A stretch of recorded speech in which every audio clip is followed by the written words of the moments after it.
মানব সভ্যতার ইতিহাসে এমন কিছু জাতি রয়েছে যাদের ছাড়া আধুনিক পৃথিবীকে কল্পনাই করা যায় না। আজ আমরা যে শহরে বাস করি, আইন মেনে চলি, সময় গণনা করি, কালের মান মেনে চলি, সময় গণনা করি কিংবা লেখালেখি করি, এসবের অনেক কিছুর সূচনা হয়েছিল হাজার হাজার বছর আগে এক রহস্যময় জাতির হাত ধরে। তারা ছিল সুমেরীয়। বর্তমান ইরাকের দক্ষিণাঞ্চলে টাইগ্রিস ও ইউফ্রেটিস নদীর তীরে গড়ে উঠেছিল পৃথিবীর প্রথম নগর সভ্যতা সুমের। ইতিহাসবিদরা এই অঞ্চলকে বলেন সভ্যতার সূতিকাগার, কারণ এখান থেকে শুরু হয় মানুষের সংগঠিত নগর জীবন, রাষ্ট্র ব্যবস্থা ও লিখিত ইতিহাসের যাত্রা। কিন্তু কারা ছিল এই সুমেরীয়রা? কিভাবে তারা পৃথিবীর প্রথম উন্নত সভ্যতা গড়ে তুলেছিল? তাদের রাজনৈতিক ব্যবস্থা কেমন ছিল? সমাজ, ধর্ম, আইন ও বিজ্ঞানে তারা কতটা অগ্রসর ছিল? আজকের এই ভিডিওতে আমরা জানব সুমেরীয় সভ্যতার সম্পূর্ণ ইতিহাস, তাদের রাজনৈতিক ও সামাজিক অবস্থা, ধর্মীয় জীবন এবং মানব সভ্যতায় তাদের অসামান্য অবদান সম্পর্কে। প্রায় ৬,০০০ বছর আগে বর্তমান ইরাকের দক্ষিণাঞ্চলে মানুষ স্থায়ীভাবে বসবাস শুরু করে। টাইগ্রিস ও ইউফ্রেটিস নদীর মধ্যবর্তী উর্বর ভূমি কৃষিকাজের জন্য ছিল অত্যন্ত উপযোগী। এই অঞ্চলকে বলা হতো মেসোপটেমিয়া, যার অর্থ দুই নদীর মধ্যবর্তী ভূমি। নদীর আশীর্বাদে এখানে কৃষি দ্রুত বিকাশ লাভ করে। মানুষ যাযাবর জীবন ত্যাগ করে স্থায়ী বসতি গড়ে তোলে। ধীরে ধীরে জন্ম নেয় পৃথিবীর প্রথম নগর সভ্যতা সুমের। উর, উরুক, লাগাস, কিশ ও নিপ্পুরের মতো বিশাল নগরাষ্ট্র গড়ে ওঠে এই অঞ্চলে। বিশেষ করে উরুক শহরকে ইতিহাসের প্রথম বৃহৎ নগরীগুলোর একটি হিসেবে ধরা হয়। সুমেরীয়দের রাজনৈতিক ব্যবস্থা ছিল নগর রাষ্ট্রভিত্তিক, অর্থাৎ প্রতিটি শহর ছিল আলাদা স্বাধীন রাষ্ট্রের মতো। প্রত্যেক নগরের নিজস্ব রাজা, সেনাবাহিনী, প্রশাসন ও আইন ছিল। প্রথম দিকে নগরগুলোর নেতৃত্ব দিতেন পুরোহিতরা, কারণ মানুষ বিশ্বাস করত দেবতাই নগরের প্রকৃত মালিক এবং পুরোহিতরা দেবতার প্রতিনিধি। কিন্তু সময়ের সাথে সাথে যুদ্ধ ও প্রতিরক্ষার প্রয়োজন বাড়তে থাকে। তখন সামরিক নেতারা ক্ষমতা গ্রহণ করতে শুরু করেন। এভাবেই জন্ম হয় রাজতন্ত্রের। সুমেরীয় রাজাদের বলা হতো লুগাল, যার অর্থ মহান ব্যক্তি বা রাজা। তারা নিজেদের দেবতাদের প্রতিনিধি হিসেবে দাবি করতেন। তাদের প্রধান কাজ ছিল যুদ্ধ পরিচালনা, সেচ ব্যবস্থা নিয়ন্ত্রণ, কর আদায় এবং আইন বাস্তবায়ন। তবে একটি বড় সমস্যা ছিল, নগর রাষ্ট্রগুলোর মধ্যে প্রায় যুদ্ধ হতো। জমি, পানি ও বাণিজ্যিক পথ দখল নিয়ে এক শহর আরেক শহরের বিরুদ্ধে লড়াই করত। এই অভ্যন্তরীণ সংঘর্ষই একসময় সুমেরীয়দের দুর্বল করে তোলে। সুমেরীয়রা মানব ইতিহাসে প্রথম সংগঠিত প্রশাসনিক ব্যবস্থার সূচনা করে। তারা জমির হিসাব রাখত, কর আদায় করত এবং লিখিত নথি সংরক্ষণ করত। ইতিহাসের প্রাচীনতম আইন সংহিতাগুলোর একটি ছিল উর নাম্মুর আইন সংহিতা। এটি বিখ্যাত হাম্মুরাবির আইন থেকেও বহু পুরনো।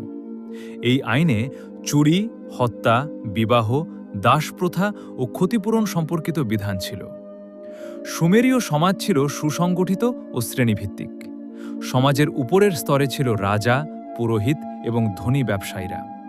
মধ্যবিত্ত শ্রেণীতে ছিল কৃষক, কারিগর, ব্যবসায়ী ও সৈনিকরা। আর নিচের স্তরে ছিল দাস ও যুদ্ধবন্দীরা। তবে আশ্চর্যের বিষয় হল, সেই সময়ের তুলনায় সুমেরীয় নারীরা অনেক বেশি অধিকার ভোগ করত। তারা সম্পত্তির মালিক হতে পারত, ব্যবসা পরিচালনা করতে পারত, এমনকি ধর্মীয় পদেও কাজ করতে পারত। সুমেরীয় সভ্যতার মূল ভিত্তি ছিল কৃষি। টাইগ্রিস ও ইউফ্রেটিস নদীর পানি ব্যবহার করে তারা উন্নত সেচ ব্যবস্থা তৈরি করেছিল। তারা গম, যব, খেজুর সহ বিভিন্ন শস্য উৎপাদন করত। কৃষির পাশাপাশি বাণিজ্যেও তারা ছিল অত্যন্ত অগ্রসর। সুমেরীয় ব্যবসায়ীরা দূরবর্তী অঞ্চল পর্যন্ত বাণিজ্য করত। ধারণা করা হয় তারা ভারত ও সিন্ধু সভ্যতার সাথেও ব্যবসায়িক সম্পর্ক স্থাপন করেছিল। সুমেরীয়দের সবচেয়ে বড় অবদানগুলোর একটি হল লিখন পদ্ধতির আবিষ্কার। তারা কিউনিফর্ম নামে এক ধরনের লিপি তৈরি করে। কাদামাটির ফলকের উপর খাঁজ কেটে লেখা হতো এই লিপি। প্রথম দিকে এটি হিসাব রাখার কাজে ব্যবহৃত হলেও পরে সাহিত্য, আইন, ধর্মীয় গ্রন্থ ও ইতিহাস সংরক্ষণে ব্যবহৃত হতে থাকে। এটাই মানব ইতিহাসের প্রথম লিখিত ভাষাগুলোর একটি। সুমেরীয়রা শুধু লিখতেই শেখায়নি, তারা সাহিত্যও সৃষ্টি করেছিল। তাদের সবচেয়ে বিখ্যাত সাহিত্যকর্ম হল গিলগামেশের মহাকাব্য। এটিকে পৃথিবীর প্রথম মহাকাব্য হিসেবে ধরা হয়। গণিতেও তারা ছিল অসাধারণ। তারা ৬০ ভিত্তিক সংখ্যা পদ্ধতি ব্যবহার করত। আজও আমরা সেই পদ্ধতির প্রভাব দেখি। ৬০ সেকেন্ডে ১ মিনিট, ৬০ মিনিটে ১ ঘন্টা এবং বৃত্তের ৩৬০ ডিগ্রি। ধর্মীয় দিক থেকেও সুমেরীয়রা ছিল অত্যন্ত গভীর বিশ্বাসী। তারা বহু দেবতায় বিশ্বাস করত এবং প্রতিটি শহরের নিজস্ব দেবতা ছিল। ইনান্না ছিলেন প্রেম ও যুদ্ধের দেবী, এনলিল ছিলেন বায়ু ও ঝড়ের দেবতা, আর নান্না ছিলেন চন্দ্র দেবতা। সুমেরীয়রা বিশ্বাস করত দেবতারা মানুষের ভাগ্য নিয়ন্ত্রণ করেন, তাই ধর্ম তাদের দৈনন্দিন জীবনের গুরুত্বপূর্ণ অংশ ছিল। সুমেরীয় সভ্যতার অন্যতম বিস্ময় ছিল জিগুরাত। এটি ছিল বিশাল ধাপবিশিষ্ট মন্দির, যাকে দেবতাদের আবাসস্থল মনে করা হতো। এখানে পুরোহিতরা পূজা ও ধর্মীয় অনুষ্ঠান পরিচালনা করতেন। কিন্তু একসময় অভ্যন্তরীণ সংঘর্ষ ও বহিরাগত আক্রমণের কারণে সুমেরীয় সভ্যতা দুর্বল হয়ে পড়ে। আক্কাদীয়, ব্যাবিলনীয় ও অন্যান্য শক্তিশালী জাতির উত্থানের ফলে ধীরে ধীরে হারিয়ে যায় সুমেরীয়দের স্বাধীনতা। তবুও তাদের জ্ঞান, সংস্কৃতি ও প্রযুক্তি কখনো হারিয়ে যায়নি, বরং পরবর্তী সভ্যতাগুলো সুমেরীয়দের পথ অনুসরণ করেই এগিয়ে যায়। সুমেরীয়রা পৃথিবীকে দিয়েছিল প্রথম নগর সভ্যতা, প্রথম লিখন পদ্ধতি, উন্নত আইন ব্যবস্থা, সংগঠিত প্রশাসন এবং গণিত ও জ্যোতির্বিজ্ঞানের ভিত্তি।